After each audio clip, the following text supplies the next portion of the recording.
And so first I'm just going to go to our home page. So iMapInvasives.org. This is our website. Remember to type in the NY at the front. One key thing here is the login button. So this is where you would actually create an account, or where you would go in to log into the map interface if you wanted to show students the invasive species map. And so you can log in up here, or you can sign up down below if you don't have an account yet. And essentially you just put in your information, and for jurisdiction, that's just the state where you'll be collecting data. So for most of you, that would be New York.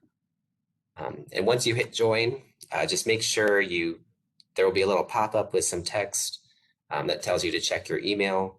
So make sure you go to your email and get that activation link so that you can accept the terms and conditions and actually activate your account. So if you don't see that email, make sure you check your spam.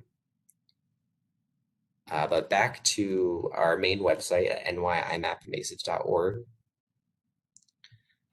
We have the training materials under the training tab. So you can look at what events are coming up. The self-guided training resources are available there. You can learn about the Certified Trainers Network, which is our Train the Trainer program of volunteers and professionals all across the state that help us train the public on how to use iMapInvasives. But a lot of what you will find most useful is in this resources tab. So at the top, there's information on invasive species, so species information. A lot of our partners have invasive species profiles online where you can learn about invasive species and how to identify them. So we have some statewide links, as well as all the different prisms have their own resources on invasive species as well.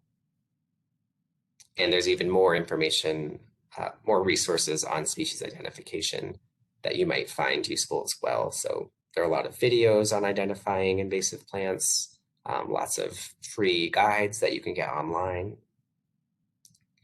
But the main part that will be of interest to people on this call is our section on educator resources. So the main things here are the invasive species curriculum document that I just walked through, the accompanying PowerPoint, which I showed briefly. So those are really useful resources. And then also the DEC has a whole page on invasive species educator resources. So this is what that page looks like.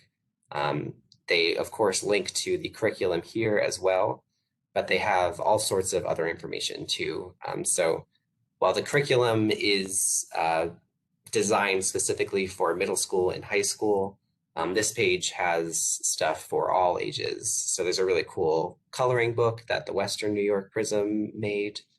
There's the USDA's Hungry Pests curriculum. And they also have Hungry Pests kids activities. So a lot of great resources here. And if you don't remember where to find this, there is also a shortcut to get here. So on our homepage, or really on any page, because it's on our the top part of the page, there are these shortcuts, and there's a shortcut for educators, and that will bring you right to the educator specific resources.